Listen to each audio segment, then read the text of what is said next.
Hello, good morning students. This is my first video for standard 10. Students, हम लोगों का जो चैप्टर है अब हिंदी में इसलिए बोल रहा हूँ ताकि कुछ स्टूडेंट को कोई प्रॉब्लम होता है इंग्लिश में समझने में, इसीलिए। तो फर्स्ट चैप्टर है हम लोगों का रियल नंबर। स्टूडेंट्स, आप लोग 9th में भी नंबर्स के बारे में कुछ पढ़े हैं, पहले भी पढ़ चुके हैं, बहुत सारे स्टूडेंट जानते भी होंगे, लेकिन हम इसके बारे में फिर से रिपीट करना चाहते हैं।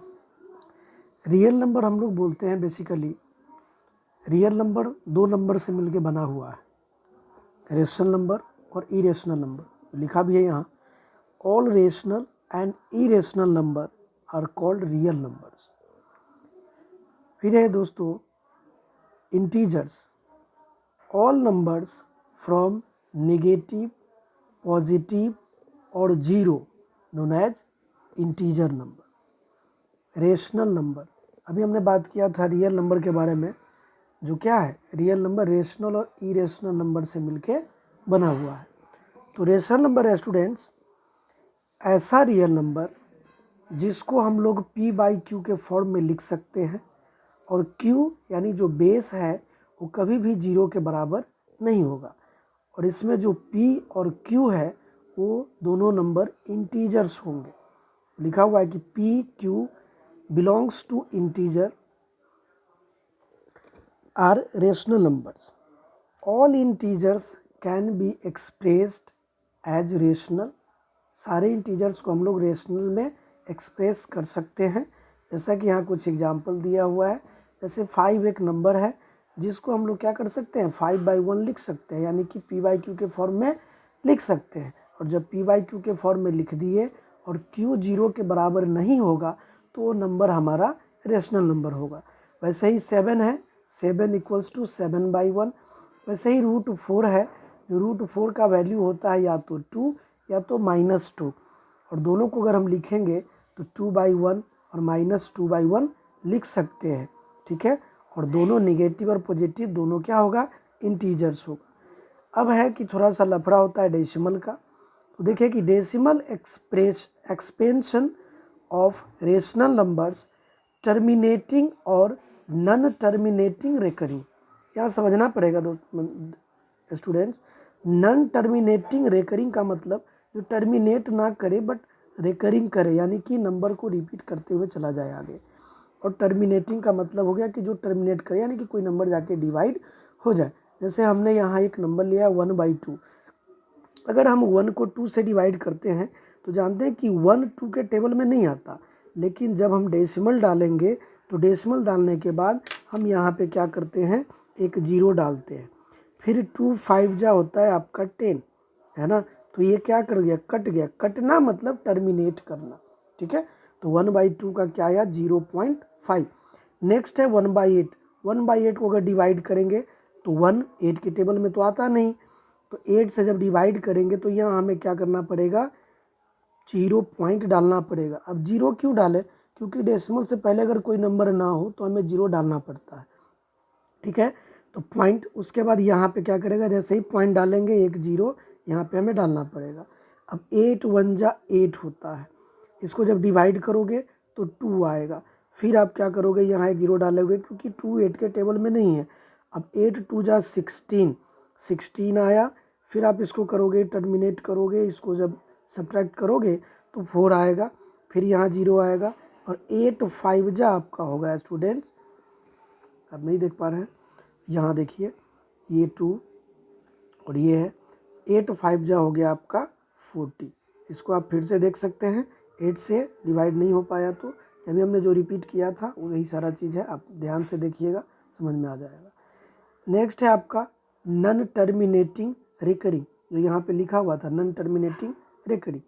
अब यहाँ पे हमने एक एग्जांपल लिया है 40/3। क्या लिया एग्जांपल, 40/3। इसको जब आप डिवाइड करोगे, 40 को जब डिवाइड करोगे आप 3 से, तो आप जानते हो कि 4 1 जा 3 1 जा 3, तो यहाँ पे कट के आपको 1 0 आएगा। फिर 3 3 जा 9, 9 1 आया। फिर आप डालोगे डेसिमल, फिर ये 10, ये 3, फिर 9, फिर 1, फिर 0, फिर 3 जा 9। आप देख रहे हो कि 1 बार बार आते जा रहा है, 1 यहाँ से बार बार आते जा रहा है, जिसके कारण हमारा 3 जो है बार बार आ रहा है, इधर बढ़ते हुए 3 काफ़ी देर तक जाएगा। तो इसको हम लोग 1.3333 सो लिख सकते हैं, या फिर 1.3 और 3 का रेकरिंग यहाँ पे कर देते हैं हम लोग। इसको बोलते हैं बार कोड, जिसका मतलब होता है कि ये नंबर बार बार रिपीट कर रहा है। नेक्स्ट है स्टूडेंट 50/7। अब 50/7 को अगर आप करोगे तो यहाँ पे हम लोग एग्जाम्पल लेते हैं, 50 को डिवाइड करते हैं हम लोग 7 से, ठीक है। 7 7 जा 49। अब आया आपका 10, अब डालो यहाँ पे पॉइंट डालोगे तभी ये 0 आएगा, क्योंकि यहाँ से 1 आया है। अब इसको जब करोगे आप तो देखोगे क्या कि 7 1 जा 7, अब 3 है और यहाँ आ जाएगा आपका क्या, क्योंकि 3 लगेगा नहीं तो 0 डालना पड़ेगा। 7 4 जा 28, फिर आप डालोगे 4, फिर ये 0, 7 5 जा आपका हो जाएगा 35, ये आ जाएगा 5। अब देख रहे हो स्टूडेंट, जो 5 यहाँ आया था वही 5 आपका यहाँ फिर आ गया, है ना, वही 5 क्या आ गया यहाँ पे फिर आ गया, ठीक है। एक मिनट स्टूडेंट, यहाँ थोड़ा मिस्टेक हो गया है। जब 30 से 28 को सब्ट्रैक्ट करेंगे हम तो 2 आता है, ठीक है। तब 2 और 0, अब 7 2 जा कितना हो जाएगा यहाँ पे 14। अब इसको जब सब्ट्रैक्ट करोगे तो 4 से आएगा क्या 6, ठीक है, हाँ 6 आ गया। अब आ गया क्या 0, तो 7 8 जा होता है स्टूडेंट, 7 8 जा होता है क्या 56। अब आएगा 4, 4 आके आएगा 0, तो हो जाएगा 7 5 जा आपका 35, फिर यहाँ पे आ गया 5। अब यहाँ से फिर आपको 50 करेंगे तो देख रहे हैं ऊपर से नीचे तक रिपीट हो रहा है, मतलब ये नंबर हमेशा जो आपका दिया हुआ है 50/7 वो 7.14285 फिर से आपको यही चीज़ रिपीट होते चला जाए। इसी को हम लोग बोलते हैं क्या, रिकरिंग बोलते हैं। क्या बोलते हैं, रिकरिंग। अब है स्टूडेंट आपका इरेशनल नंबर। कौन सा नंबर है, इरेशनल नंबर। तो इरेशनल नंबर वैसा रियल नंबर है जिसको हम लोग p/q के फॉर्म में एक्सप्रेस नहीं कर सकते, मतलब p/q के फॉर्म में नहीं लिख सकते हैं। And whose decimal expansion are non terminating and non recurring. ये आपका नन टर्मिनेटिंग भी होता है और नन रिकरिंग भी होता है।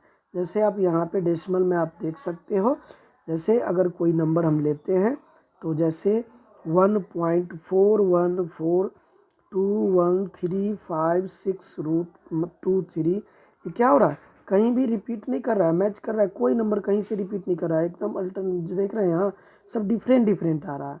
यहाँ पर भी है आपका 1.732050, ये सारा क्या है, सब डिफरेंट है इसमें। और ये सब आपको यहाँ देखिए कि रूट्स ऑफ प्राइम्स लाइक √2 √3 √5 है ना, √2 √3 √5, ये सारे आपको इरेशनल नंबर है।